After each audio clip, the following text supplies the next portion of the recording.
So thank you so much for joining us. My name is Shatabhisha Shetty. I am the director of the Asia Pacific Leadership Network. It is my pleasure to welcome you all to this webinar for the launch of a new report exploring how Australia, Japan, South Korea, and the UK perceive current and future escalation risks in the Asia Pacific.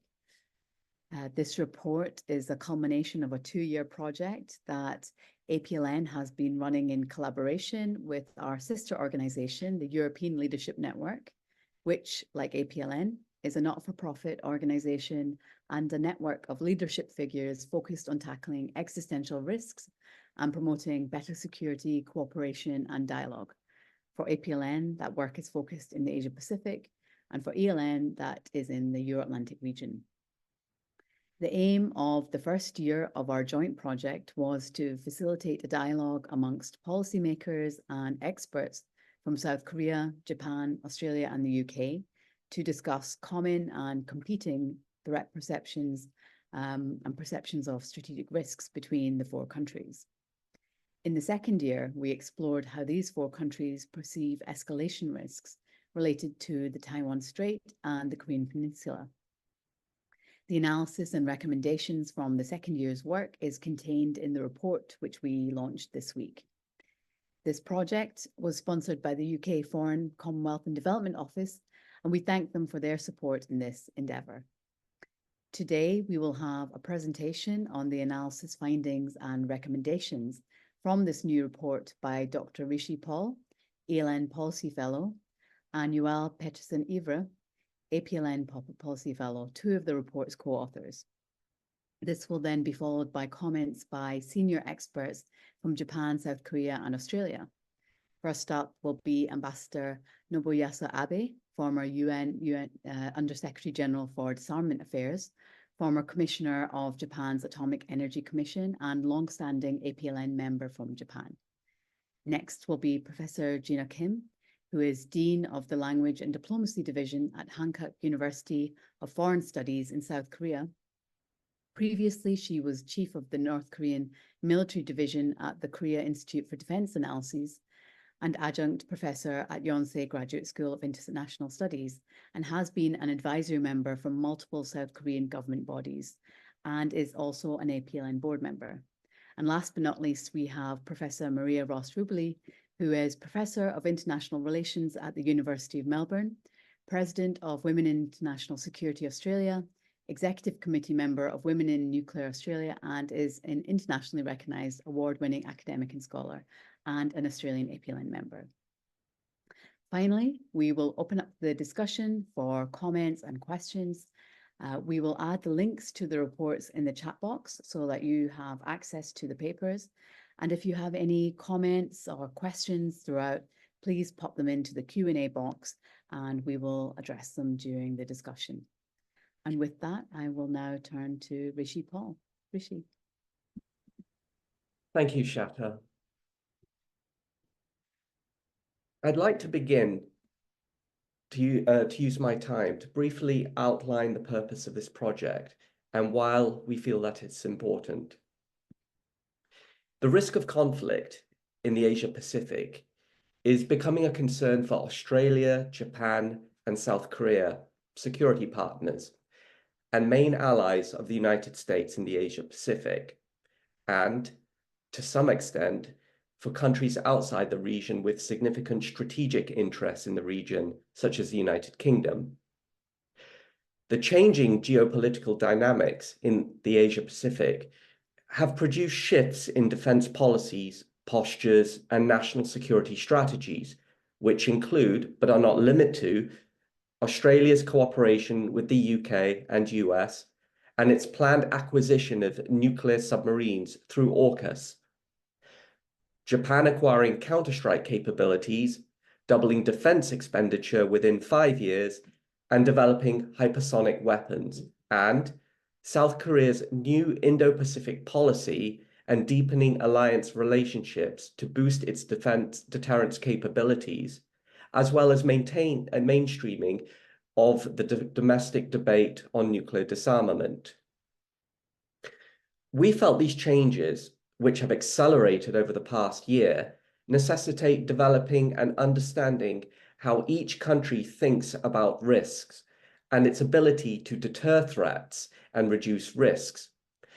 And we embrace this challenge by exploring how each nation seeks to prevent regional escalation scenarios, specifically North Korean military aggression against South Korea, or Japan and a Chinese attack on Taiwan, or a combination thereof.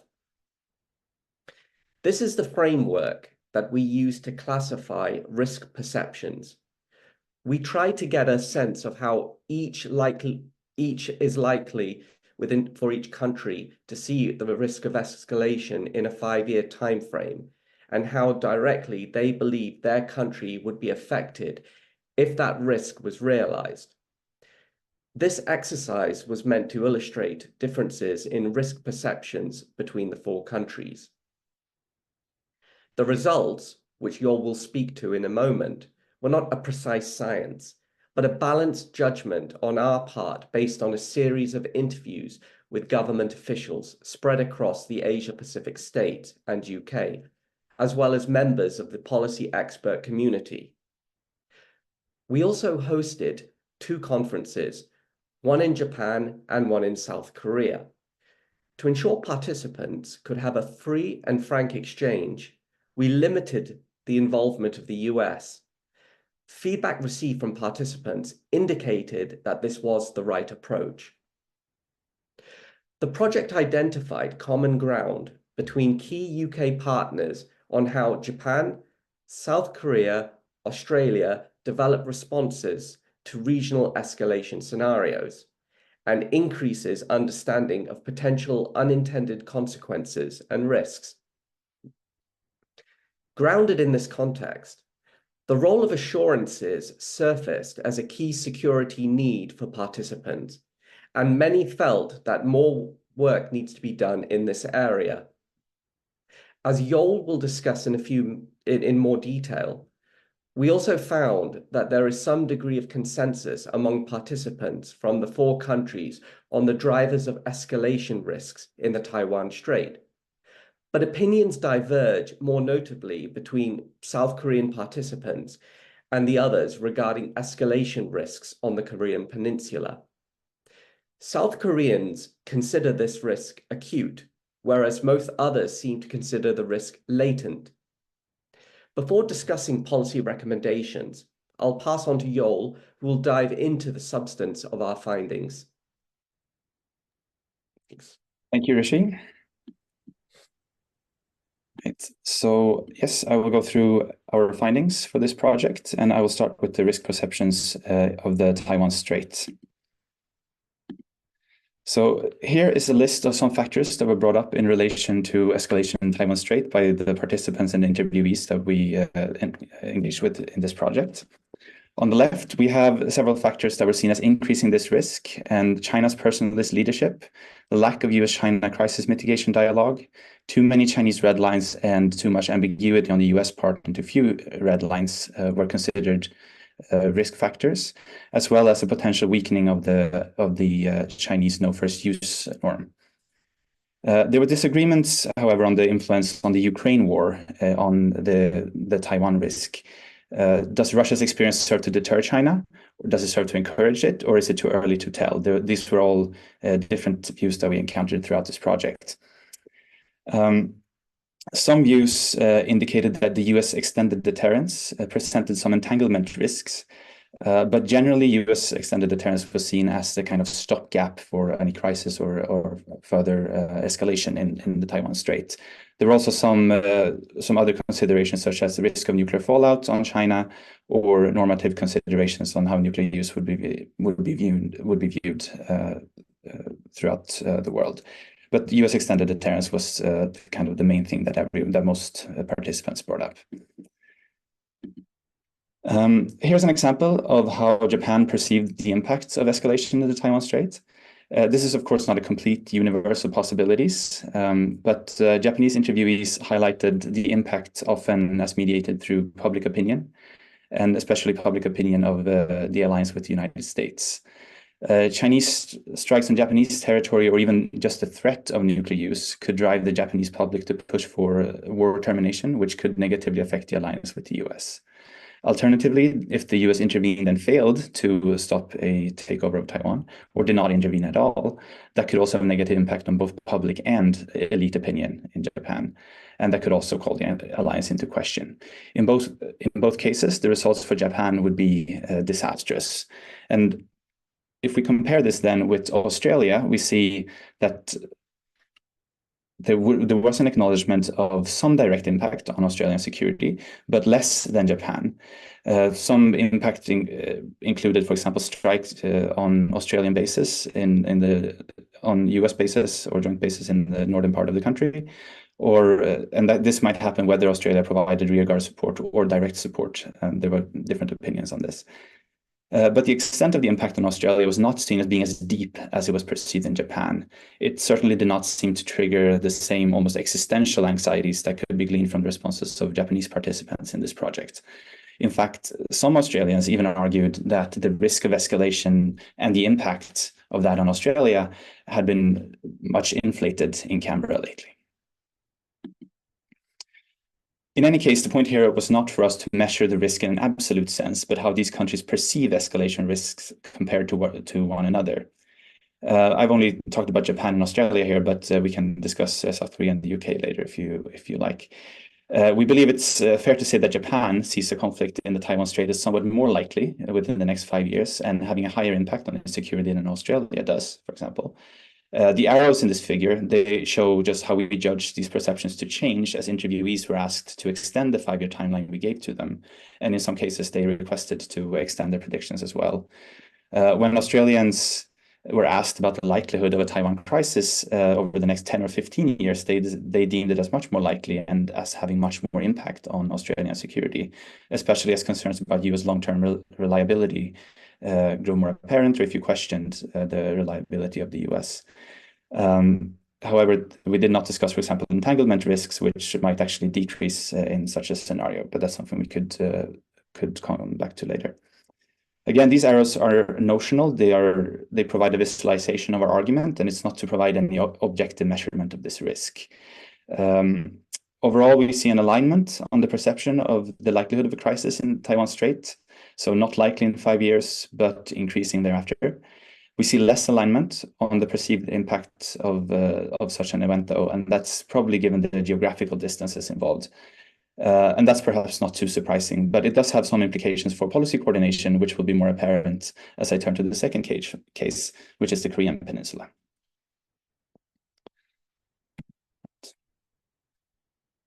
So here, our participants generally agreed that North Korea's revised nuclear posture since September 2022 and closer cooperation with China, but mostly with Russia, could increase the risk on the Korean Peninsula because it enhanced North Korea's capabilities. Everyone more or less agreed that Kim Jong-un is a rational actor, but whether or not he can be trusted to remain so in a crisis, that was more up for debate, and it goes back to the concerns about the revised nuclear posture. South Korea's preemptive strike doctrine and claims of massive punishment and retaliation were also considered escalatory by Japanese interviews in particular.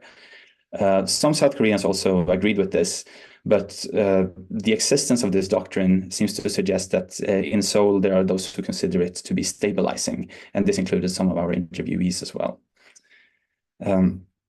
And finally, and this was a Korean concern, escalation in the Taiwan Strait was considered as a trigger in itself. It could trigger North Korean opportunism, for example, but interviewees disagreed on how great this risk actually was. Again, US extended deterrence was seen as the backstop of risk by participants from all countries, but then again, there were also some concerns of whether the US would use force or use nuclear weapons without consulting with their allies as well. So also some entanglement risks here. This chart here is just to drive home a very simple point that was made by many Koreans in this project, that North Korea presents an existential risk to us if matters escalate. Some even went so far as to call it a life or death implication. Whereas if you look at Japan, there was slightly different evaluation. Japanese were often viewed that conventional escalation might not have such a direct impact on Japan, might not even, the conflict might be contained to the peninsula. But they did view nuclear escalation as a big concern. Some Japanese experts even argued that North Korea might have a lower threshold of nuclear use towards Japan than they would have against South Korea. And just to compare with Australia and UK, and you can see that they mostly considered any escalation on the Korean Peninsula in more indirect terms.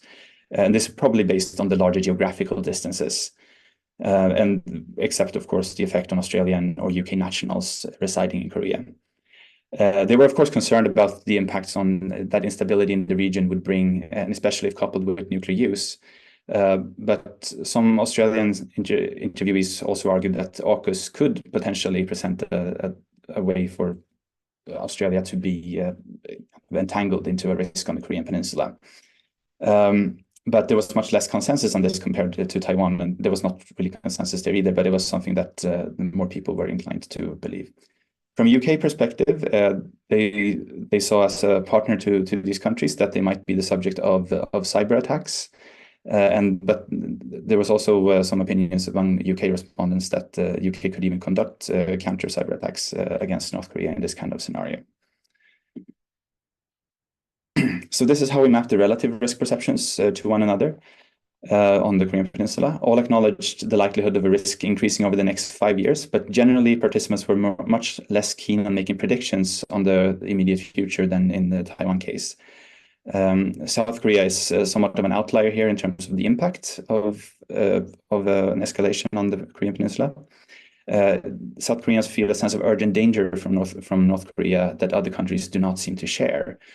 Some Australians actually said that they think that South Koreans may even be deliberately inflating this risk. So there seems to be some measure of misperception between both of them. So here are 4 implications that we take out of these findings, and obviously there could be more, and I would be very happy to answer any questions about those. First of all, as I was alluding to here before, there are different priorities over the Korean Peninsula, and whether, but mostly these 4 countries are quite aligned on Taiwan Strait, at least when it comes to the likelihood of a conflict or an escalation taking place. Japan, Australia, and UK overall are fairly aligned on risks, although they naturally diverge on the degree of impact. And thus, one might think that they could also diverge on the amount of resources that they might dedicate to a potential conflict. Do they need to speak more without the United States in the room? This was a question that we asked ourselves after having several, the 2 roundtables that we arranged. By design, we limited US participation, but and Americans tend to fall into a sort of coordinating role, which is also the traditional security role of Americans in the region.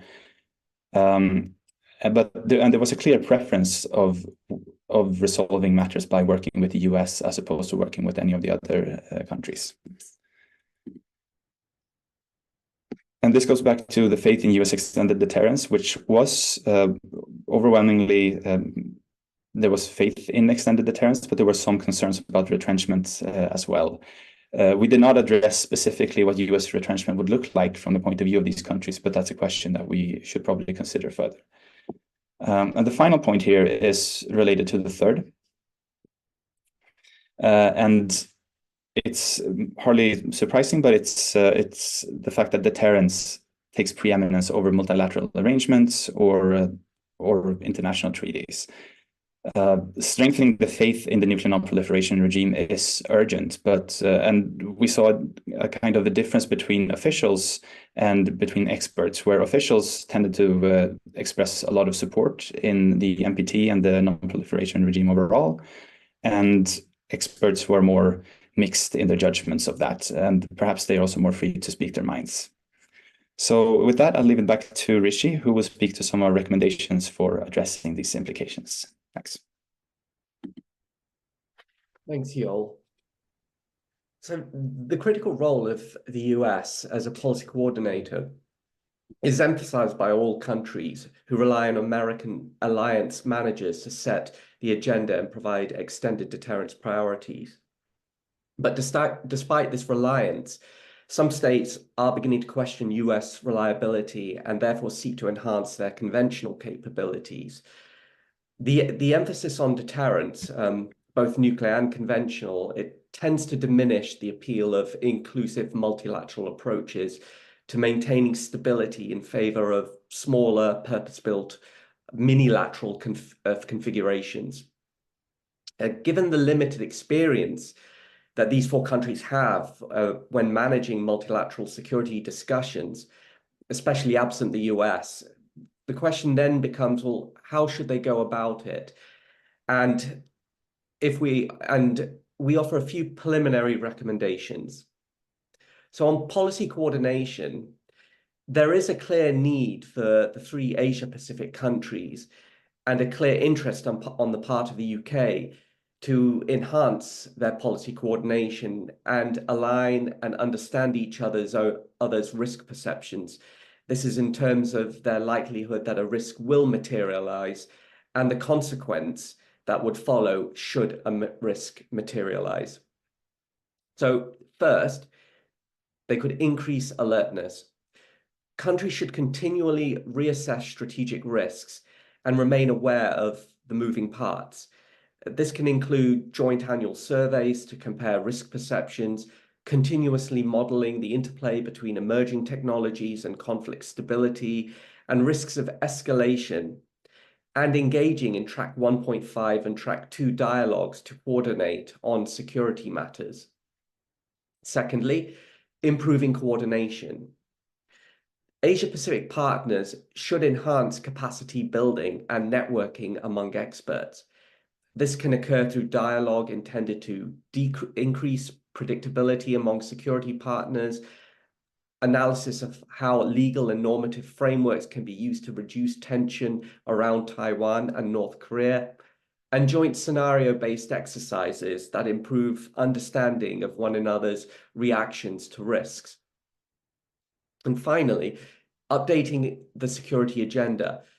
Policymakers should refocus their attention on North Korea's nuclear activities, offering more explicit guarantees to South Korea while also providing North Korea with incentives to curtail nuclear activities and provocation policies.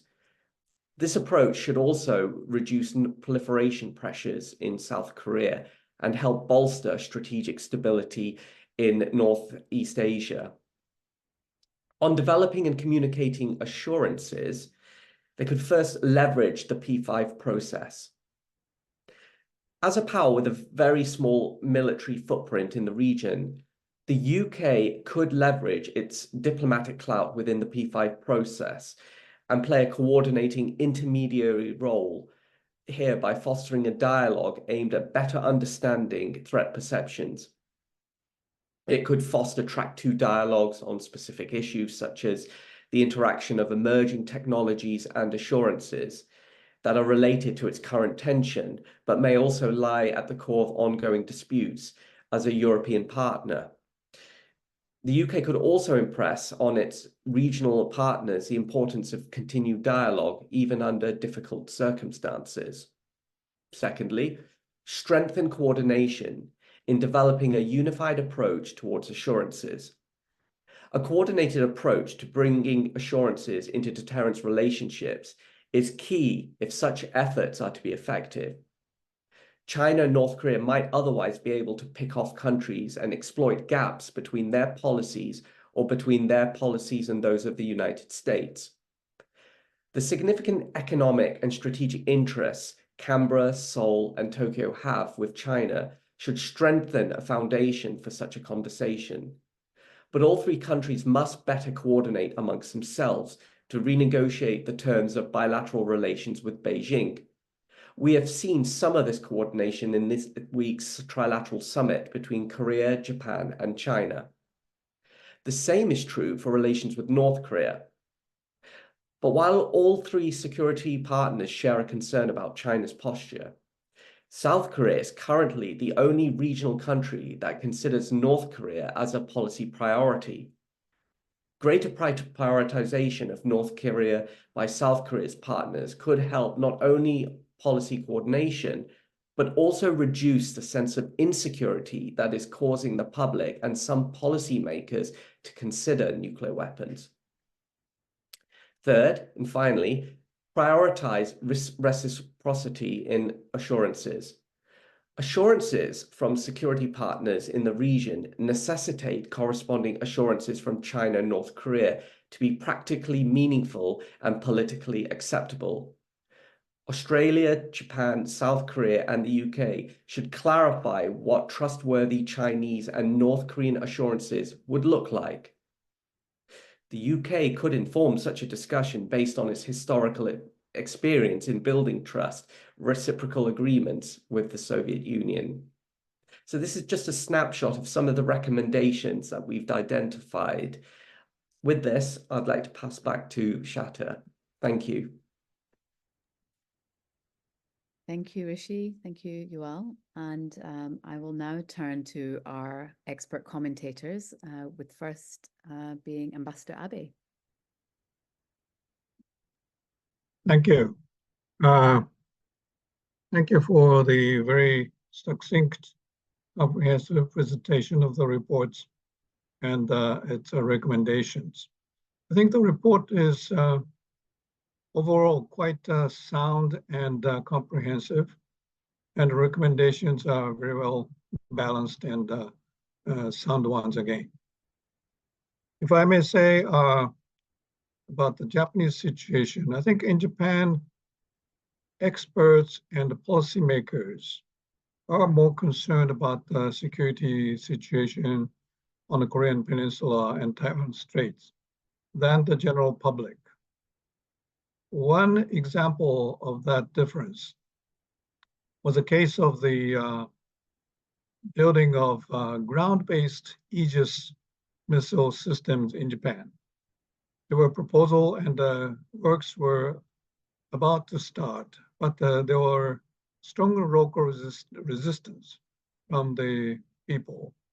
And eventually the government had to give up the ground-based Aegis system. So that shows the perception gap between the population in general in Japan and the government experts on the other side. Otherwise, all the recommendations, I think, are quite sound and plausible.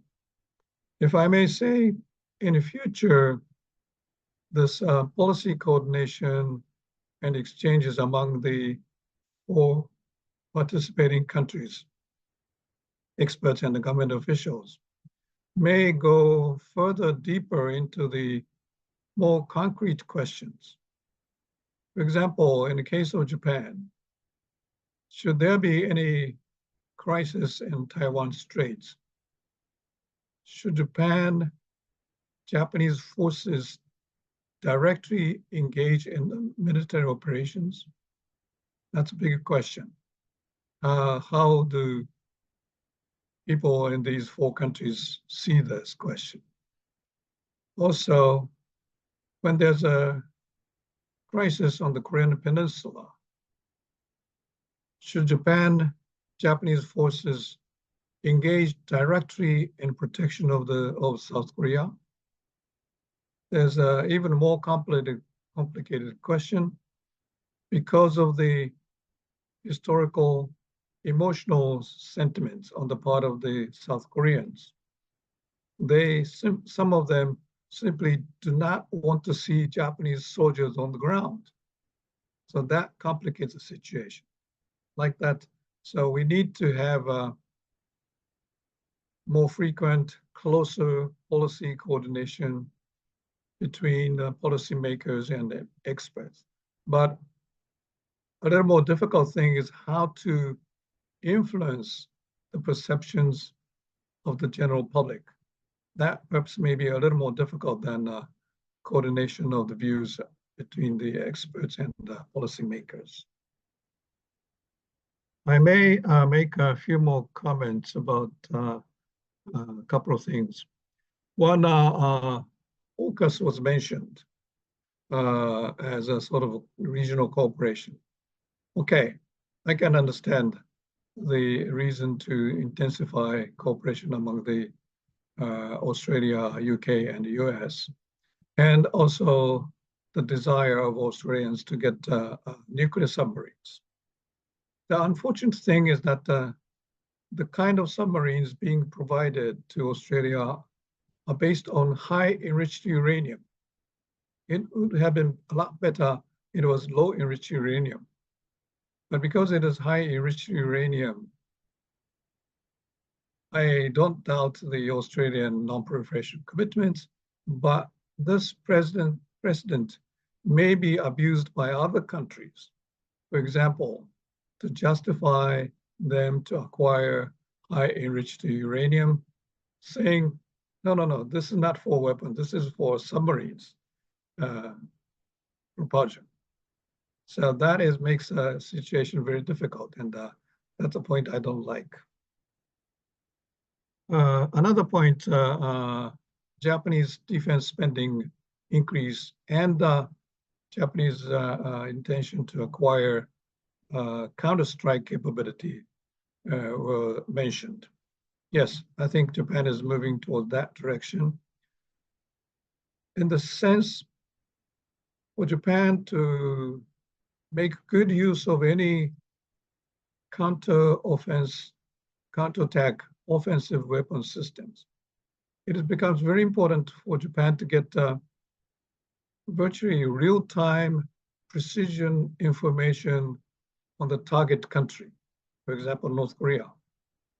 That is very hard for Japan to obtain. So for that reason, Japan needs closer, more intensive information cooperation with South Korea and the United States. And for that reason too, increased, intensified policy coordination between Japan and South Korea will be very important. And last of all, I very much like the idea of suggestion to bring back North Korea into discussion. I think many people have been already given up. North Koreans are going to get nuclear weapons anyway, and they're going to strengthen their nuclear deterrence. Well, by bringing back the discussion about North Korea into our discussions, I think we can help allay the concerns of South Koreans. And by that, we can somehow reduce South Korean appetite to acquire nuclear weapons for themselves. Thank you very much. Thank you very much, Ambassador Abe. I will turn straight away to Professor Kim. Yes, thank you. First of all, congratulations on the publication of new report. Well, the report rightly pointed out the diverse views each country holds regarding regional risks. And it also noted that varying risk perceptions are very closely related to different threat perceptions. So the report drew a very important implication that different approaches can reduce the ability to coordinate policies among key regional partners. I think that is a very good point. But I wish the report has gone further than describing each country's views on the likelihood of a crisis on the Korean Peninsula and the Taiwan Strait. Perhaps an analysis of different views on regional crisis using Delphi method could potentially produce a very, very interesting outcome. It's an interview technique based on a result of multiple rounds of questions sent to interviewees, observing the change of their reactions to other responses. So it's just my recommendation for the next project.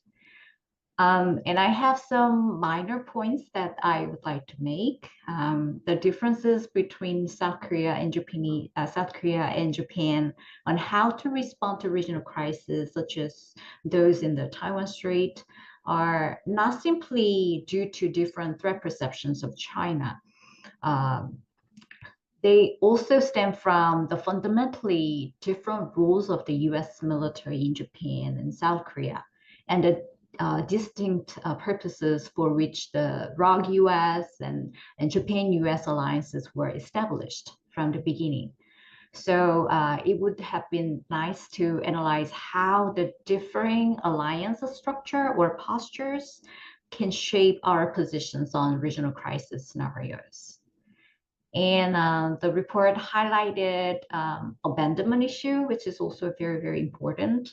It noted that U.S. allies in the Indo-Pacific share concerns about possible U.S. retrenchment from the Asia-Pacific. And the fear of abandonment is inherent, actually, in any alliance relations. So in addition to that, how this is perceived by third parties like China, Russia, and North Korea, I think that question is very, very important, because which country is more concerned about the miscalculation by these countries would be ultimately affecting regional countries' security anxiety. And regarding North Korea's new nuclear doctrine, this report quoted a North Korean expert who said a nuclear strike could be automatically executed when the nuclear command and control system is threatened by an enemy's attack. However, according to North Korea's new law, there are many other conditions for nuclear use, which include imminent attack against the leadership, strategic targets, and mass population. So the doctrine also mentions operational necessities, such as preventing the escalation and prolongation of the war, etc. But many experts still believe North Korea's primary objective is to deter any of these situations from occurring. And the situation that North Korea is describing in this revised law is actually counter-value strike. So everything is about strategic calculation anyway.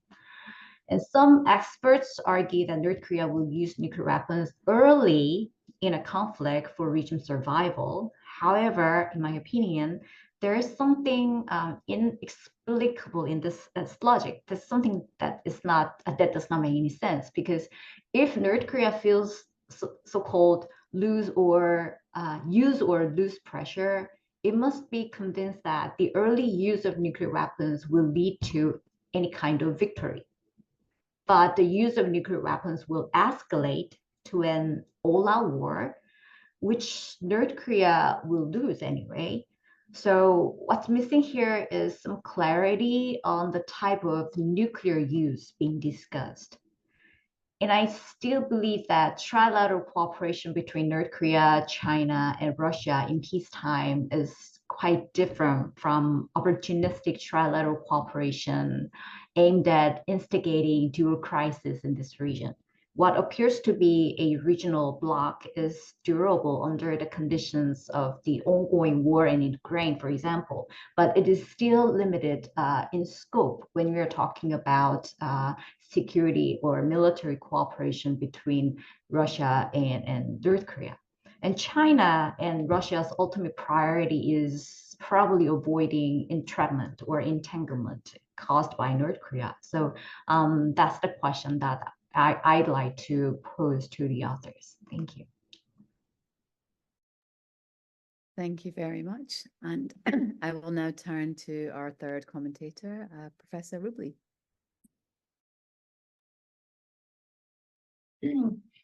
Thank you very much, and congratulations on the report. For those of you in the audience who haven't read it, I strongly urge you to do so. I think it's excellent, and I think the policy recommendations are extremely sound, and perhaps not.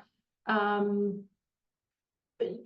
don't think you'd call them provocative, but perhaps not everyone would necessarily agree with them. But what they do is they raise a lot of food for thought. I have three main points that I want to discuss, and I've set an alarm so I don't go over time. And I think for all of these, if I have very little criticism of the report. The only thing I think I would have changed about it is to stress in the policy recommendations that these are all actually countries can pursue them in their own selfish interest. A lot of this talks about the importance for these three countries with facilitation and coordination by the UK, to work together more closely. And it seems, cooperative and collaborative, but it's also doing this is really in the best interest of each of these three countries. So for example, I think, the working together on having, track 1.5, track 2 dialogues, having surveys of elites, updating, because the situation is changing a lot. I think that's a really excellent recommendation, and one that I would strongly endorse. And I think the underlying goal there is to build strategic empathy among the three countries along with the UK. I think this is really critical if we want to, given the historical divisions in the region, the sense of history, the fact that Australia tends to look to the US first before countries in the region, for good reason. But, we need to build up a sense of community and strategic community. And the best way to do that is to get together early and often, and not just at the official level, but at the unofficial level too. And, track 1.5, track 2, and actually track 3 as well. I think Ambassador Abe's point about, what does the public think? And the public opinion actually can have effects on these types of decision making. The importance of public diplomacy among these three countries. And again, with the UK, I just say 3, but, I think the UK is in a perfect position to facilitate, coordinate, and to get involved.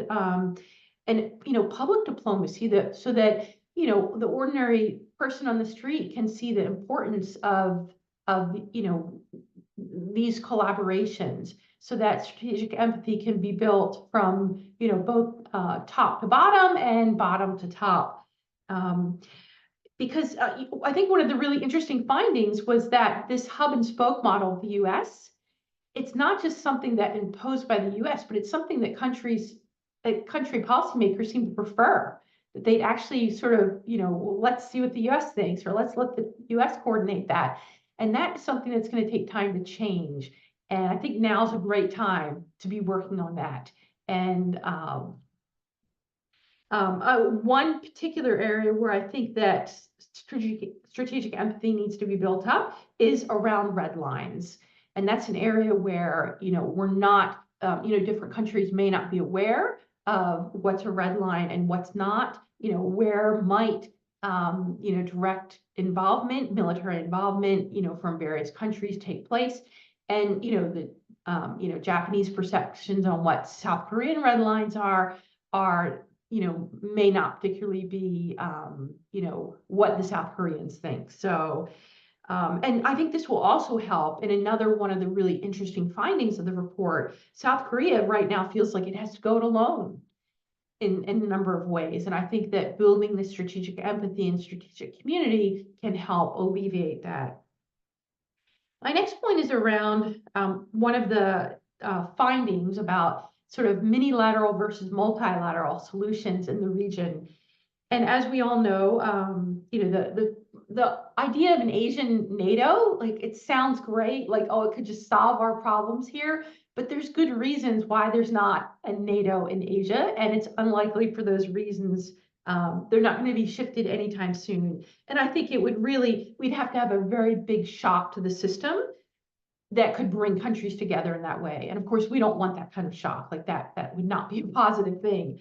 And so, we've been turning to minilaterals, and not just in the Indo-Pacific, but in, around the world, minilaterals, and not just in security, but, environmental, trade, etc. So this is not just a trend in our region in this topic. And there are definite benefits to minilaterals. They can be bespoke design, they can be flexible, you can target the participants who have the most interest and the most ability to participate. They can be quite efficient because you're not having to sort of have consensus on issues. But I'd like to emphasize, and I think one thing that the report could do more, I think there should be additional research in this area. What are the minilaterals? What's the function of minilaterals in the security region in the Indo-Pacific? How do they reduce risk? How might they actually increase risk? because many laterals have significant risks as well. It's not just all, all positive benefits. They tend to be quite exclusionary on purpose. And that can create a lot of resentment, not just among those who might feel targeted. For example, China feels targeted by AUKUS, but among partners who haven't been invited to be part of. And this, can actually erode this sense of strategic community that we're trying to develop. The other, another large risk of minilaterals that we need to be careful of is that they come with a lot of domestic political fragility. That is, the things they promise, because they're not backed by treaties, they're just sort of these ad hoc arrangements. If domestic politics shifts within a country, whether because of an election or change in public sentiment or budgetary concerns, then countries can pull out very quickly or quickly drop back their level of involvement and commitment. And so we want to be careful about relying too much on minilaterals and seeing them as, the solution to our problems. And, in that way, I think we need to reemphasize countries' self-interest in the Nuclear Non-Proliferation Treaty. I think, countries do tend to take it for granted. And I don't think they realize that without the NPT, how in the world, how do IAEA inspections happen without the NPT? I mean, I know they're not technically linked, but can you imagine a world without the NPT in which IAEA inspections are still occurring on a regular basis without problems, the way that they happen today? The NPT actually makes it, have socialized countries, that nuclear weapons are something that uncivilized states do. And without that norm, we could see a rapid proliferation around the world, not just, and so, when I've talked with colleagues in South Korea, just informally, it's not a choice between South Korea getting nuclear weapons or not. It's a choice between South Korea getting nuclear weapons and then suddenly a bunch of other countries in the region. I think it would be very unlikely for South Korea to acquire nuclear weapons and no other countries in the region to get them, let alone around the world. We could talk about Brazil, for example. My final point, so in other words, we don't necessarily appreciate it because it's been around so long and the effects of it are so strong. And if it degrades or collapses, it could really lead us to, unintended consequences that none of us want. And so reaffirming the value of the NPT to country self-interest, I think is really important. And then finally, just quickly, my last point is that I know APLN has done a lot of research on this along with the partner ELN, is that, whenever I see, in the different charts where experts and policy officials said, well, if there's nuclear conflict, it could just be indirect effects on us. I just want to say there are no indirect impacts if we have nuclear war in the region. All of these countries are going to be affected just by the humanitarian consequences alone, by nuclear fallout alone. The humanitarian consequences of nuclear war, even a small nuclear exchange, research by IPPNW has shown that it could lead to nuclear winter, where we have reduced growing seasons and we could have mass famine. And APLN has done modeling on this as well. And so I think this is another area where we need to emphasize that there are no indirect impacts. I mean, if there's nuclear war, all the countries in the region are going to be affected quite strongly because of the humanitarian impacts, because of the effect on climate, let alone economic effects, effects on, military alliances, et cetera. Thanks very much. Thank you very much. I might turn back to our two report authors who are speaking today for initial comments before opening up to Q&A and discussion. So first, I'll turn over to Yoel. Yeah, thank you. So I think there are more points than I have time to respond to. So I'll just pick and choose a few that I feel that I have a good answer to. So I think it was interesting. Ambassador Ivre spoke about challenging this finding that that China is not as important to Japan's security as North Korea. My understanding is that this could be potentially true if you look in a very immediate sense, or if you look backwards. We were trying to look very much be more forward-looking and see what are the threats that are emerging in the next few years. And there was definitely a bigger emphasis on China there. But that said, there were definitely some concerns about North Korea as well. So with this chart, we put Japan here and South Korea there and so on. It's not to imply that any of these threats are in any way unimportant to any of the countries. It's just that how they weigh them relative to one another can be quite significant. I had a few more. I think Professor Kim had one question. Excuse me, I'm taking notes over several pages. Yes, cooperation in peacetime is different than wartime when it comes to China and China, Russia, North Korea triangle, or the so-called triangle. I would agree. I think that in some ways it is this kind of trilateral relationship is hyped up a little bit, and it feels more like even though the Russia-China triangle is very kind of leg of that triangle is very strong. I don't feel like that has a lot of. They agree a lot on exactly how to support North Korea. And again, China and North Korea are allies. They have never done any military exercises together. So I also think that that's why we brought up this word of opportunism in the report, that North Korea might make use of something that happens in Taiwan because it's a good opportunity to do so, but they are probably not going to coordinate it with China. And my understanding is, although I don't study Taiwan in particular, is that there's a kind of a reverse concern among decision makers and experts in Taiwan as well, that China might use something opportunistically if North Korea were to initiate something. So go back to that question of the primary objective is deterrence. True, and something I could have probably stressed more in this presentation is that for all the risks that people see on the Korean Peninsula, unintentional escalation is the one that's how people envision something to happen. So just to say that personally, I don't think that North Korea is looking to make a first strike out of the blue or something to that effect. Just back to Maria, who made several good points. I might mull on those a little bit because they're the ones that are most fresh in my mind. Just to also, agree with the empathy and the self-interest.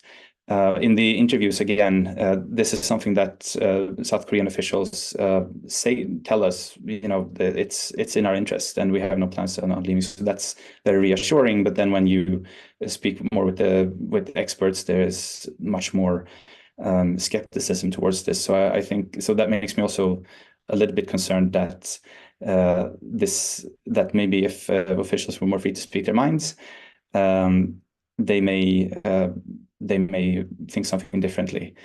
At least I've heard at least one South Korean official use the word life support, and this seems to be a word that's used a lot in association with the NPT, and it's a cliche that I think is not useful for anyone's purposes to bring about. It's not about that it's on life support. We need to actually think about how we can provide the life support and nurse it back to health. So I'll think a little bit more about what you were saying, Marie, and then I'll have a more well-articulated response soon. Thanks. Thanks, Joel. Turning over to Rishi. Thanks, Shatter. So yes, all great comments. Thank you very much. Made a few notes, and I'd like to pick up on 4 of the points. First, on trilateral cooperation, which would be different in times of crisis. I think that's absolutely correct, and perhaps something that the report didn't quite stress enough, that this idea of cooperation in peaceful time will not go as far as outlining the conditions that would warrant involvement of extended deterrence partners like the United States. I think that were a crisis to erupt on the Taiwan Strait or the Korean Peninsula, I think the US involvement would be critical and would differ significantly to what we consider would be their involvement in peacetime. So to put it into context, I think that the UK in particular would play a role, but based on our interviews, UK participants, especially officials, were quite sanguine about the level of a commitment that could be made. At the moment, the problem being, of course, that Europe is already embroiled in a war in the Ukraine conflict, and so there is a problem of capacity and resources.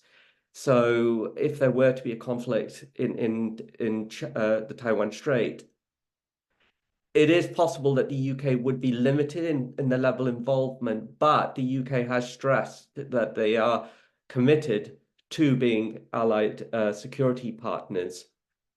And I think with the US, it's slightly different in the sense that the US practices studied ambiguity.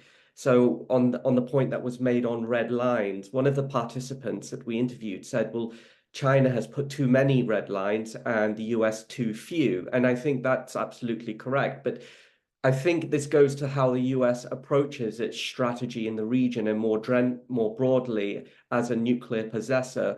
Red lines have always been somewhat problematic from their perspective. It depends on what side you sit. If you put a red line and your adversary crosses that red line, then you have no choice but to respond. And if you don't, it undermines future credibility of deterrence. But in situations, in the current context of Taiwan, it's slightly different in the sense that extended deterrence guarantees are relied upon, and how they are communicated is of vital importance. And I think that whereas in the Cold War, it was the issue with extended deterrence was that would the US truly commit to trading Boston for Berlin? The same applies, the same question can be asked, would the US trade, Washington for Seoul? And so this is slightly problematic in the sense that now with the US elections coming, this problem of retrenchment, if Trump comes in with a second administration, if he withdraws further, then it does create this sort of strategic space which China can manipulate, which then brings on to this whole observation on the Asian NATO, which is a way for the Asia-Pacific partners to coordinate and communicate with one another through shared risk perceptions. But there is the issue of would nuclear weapons be introduced into this arrangement, which in itself would be hugely problematic, not only undermining the NPT and the norm of non-proliferation, but it's also a question of escalation, that if suddenly a Asian NATO style arrangement were arranged and it did involve nuclear weapons, then it increases crisis instability. It doesn't decrease it necessarily. And I think that it's a very steep learning curve, and it would be very different to the NATO experience with the Soviet Union. But what would be similar would be seeing a return to nuclear escalation. And I think this is the crux of the issue. So, I mean, I don't think South Korea would go in that direction. I agree with Marie. I don't think that's going to happen. But I think an Asian NATO can be different from the NATO that relies on nuclear weapons. It just requires coordination of security policies, more track 2 involvement in discussions, more surveys, more wargaming in this area, understanding risk perception to filter into the public sphere, not so much remain in the policy elite arena. And I think this is key to it, which brings on to strategic empathy. And I think this is actually a difficult one, because strategic empathy is a really difficult thing to communicate if your adversary doesn't want to communicate with you. So, the Asia-Pacific states are, from my understanding, willing to discuss this, But discussing it with China requires an enormous political hurdle to be overcome. I mean, I think, you know, given the current climate, it is looking increasingly unlikely. China is maintaining a position at the moment which makes engagement extremely difficult. The nuclear expansion is problematic in the sense that it is creating asymmetries in risk perception. And I think strategic empathy is something that at present will not be possible, but something with a view to the intermediate future might be. I have other observations, but I think it's probably best if I leave it there. But I am happy to actually put it in writing and to send it out later to everyone if that helps. Thank you, Rishi. I think we will open it up to the wider group discussion now. We have a few questions in the Q&A box. 3 from one person, Issa Tusar. So I might direct these to our expert commentators along with our panelists. So there's a question: how do historical events shape current risk perceptions in the Asia-Pacific region? Now, I might direct this to Ambassador Abe, given that you slightly touched on this in your earlier remarks. We have another question: how do regional security concerns such as territorial disputes and military tensions influence policy coordination in the Asia-Pacific? Now, I might turn this to Professor Kim and give you time to think about a response to that. And then another question is: what social risks, including population aging and migration, are of concern to Asia-Pacific nations? This is slightly beyond what we're doing in this particular report, but Maria, if you don't mind trying to tackle that question, if you can, I'll send that over to you. And then one additional question, which is, given that some time has elapsed since the interviews took place for this project, how do you think that the new developments in terms of political changes in relevant countries could impact the analysis, and would these have an impact? So I might send that to you all. So I'll turn first to Ambassador Abe on the historical events. Thank you. I think in terms of analysis of the way potential adversary behaves, I think a historical analysis of North Korean behavior would be quite useful. There have been so many cases, precedents, and some experts have already drawn a number of conclusions, but I think that's useful. In terms of Taiwan Straits, there's not so much history to it. And thinking about the possible crisis on Taiwan Straits, I think the influence of the Ukraine war may be quite great. It's all in the domain of speculation, but how the Chinese think that they can use military forces to stop Taiwanese independence or absorb Taiwan or so and so, having seen what happened in the Ukraine. If they see it that Russians did it, so why not China? That's quite a dangerous way they see it. But I hope they should learn that it was easy for Russians to invade Ukraine and attack Ukraine because of land connected. They can easily shell Ukrainians from Russian territory. They can go in quite easily. But between Taiwan and China, there's the sea, rather wide open sea, and that makes it far more difficult for China to invade Taiwan. So I hope they learn from the Ukrainian experience. As far as Japan is concerned, history with South Korea is more or less roadblock for promoting cooperation between the two countries. Thank you. Thank you very much. So the next question on how do regional concerns such as territorial disputes and military tensions influence policy coordination in the Asia Pacific? So Professor Kim.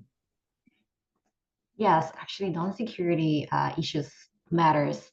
Actually, this report stresses coordination among key players in this region.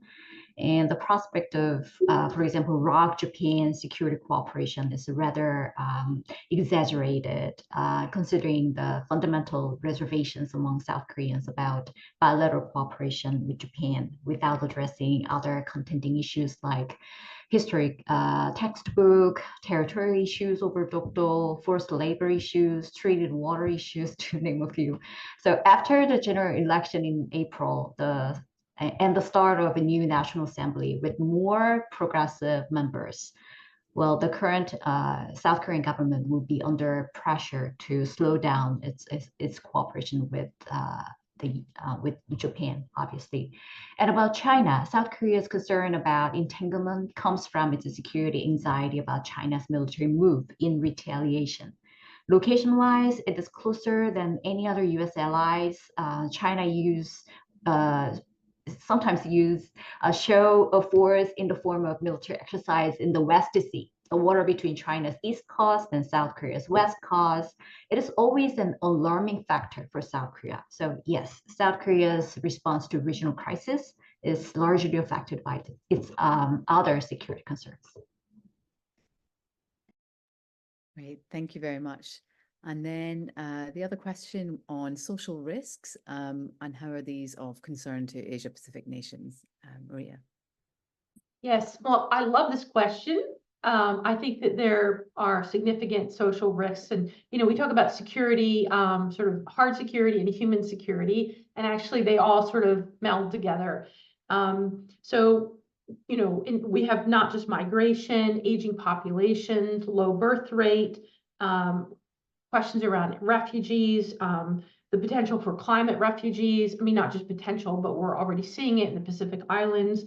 Questions around food security, questions around energy security, not just at the state level, but at the household level. I mean, these are all extremely significant social risks, security risks as well, both separate from the security crises that we've been talking about, but also as part of the security crises that we've been talking about. They can both provoke security crises and be provoked by the crises that we've been talking about. And so just quickly to talk about a little in that latter category, I think about low birth rate and issues with workforce retention and recruitment in countries, in Japan, South Korea, Australia, for sure, in the UK, I know. I mean, there's been actual I've heard sort of low-level chatter among the US, Australia, and the UK, like, don't poach our nuclear workers. Like this, they're saying this to each other because, there's, not enough skilled workers, both in terms of university educated, but also tradespeople. And that's just, in the nuclear sphere, that's just one very small slice. I mean, this extends throughout the entire national security community, intelligence, foreign affairs and trade. You could think about how these social and human security issues could provoke crises in the region. I mean, one of the big concerns about North Korea, I know, for China is that if there's a collapse of the North Korean regime, then that could lead to mass, not just an influx into South Korea, but also into China. And that could potentially upset social stability in China, which is the #1 concern of the Chinese Communist Party. And then you think about the food security that is provoked by, I mean, that really underlines both energy and food security, underlines a lot of the concerns over the South China Sea, that about 80% of calories of people in that region around the South China Sea come from the sea. And that if you lose control of your exclusive economic zone, of your continental seabed rights, because, you know, someone else has taken them over, then that's not just a matter of face, or it's not just a matter of where your military can operate, but that means that you have less food for your population. And then that you know, can lead into social instability. And so that can provoke countries into becoming more belligerent, more aggressive, less likely to cooperate. And so, you know, understanding the interplay of these human security risks and these sort of hard security crises that we've been talking about, it's extremely important because they can both feed into each other. Great, thank you so much. And then the other question about how the analysis could have changed, given that there's been some further developments since the interviews which underpin the report were conducted. You will.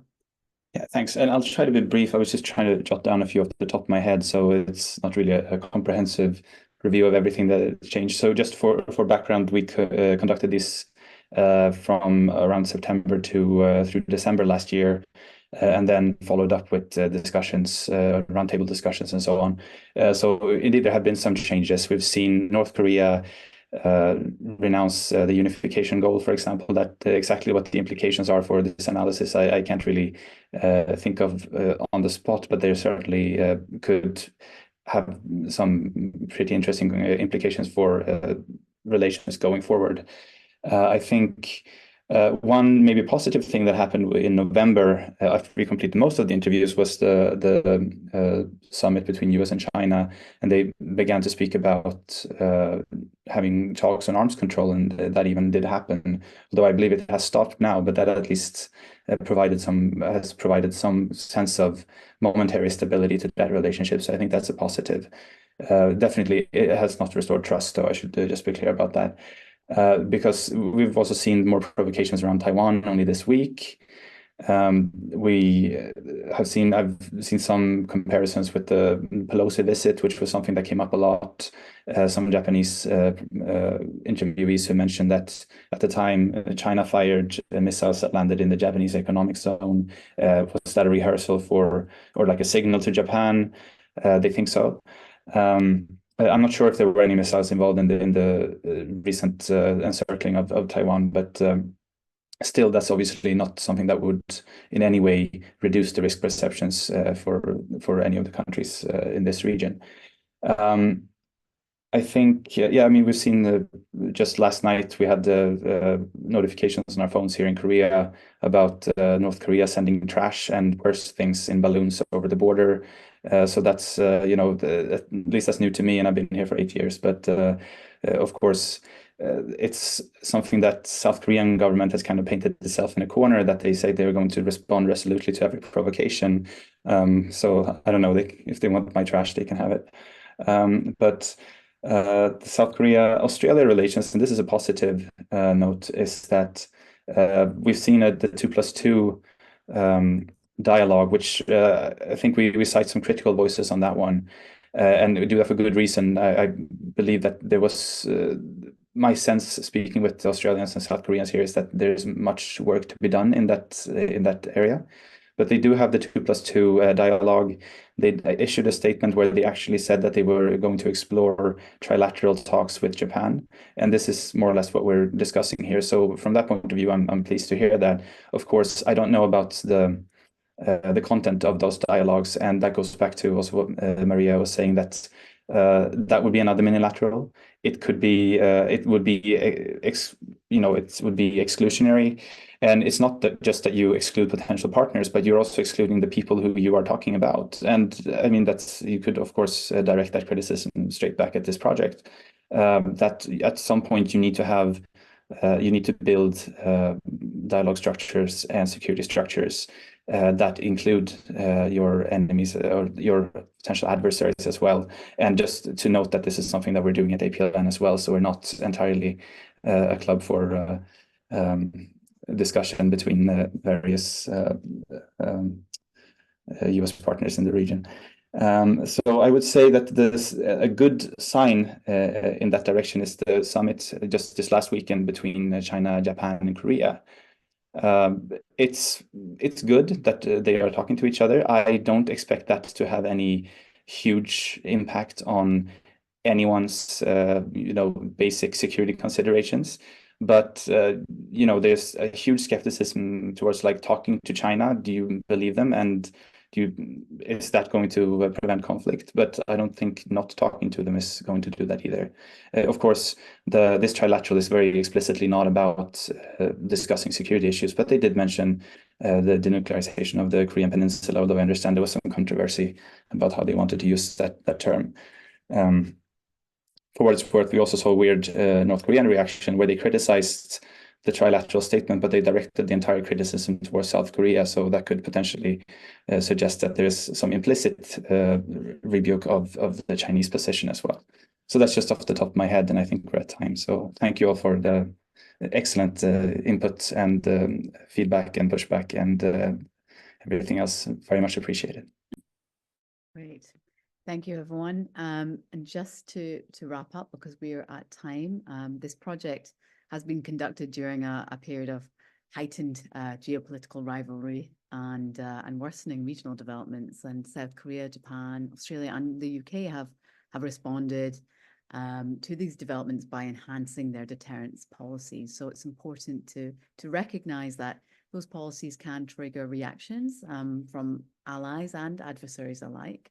And so our intention was to do a deep dive into these policy responses and to make sure that these responses don't inadvertently increase the risk of escalation and undermine some of these broader multilateral frameworks that we have in place, such as the Nuclear Non-Proliferation Treaty.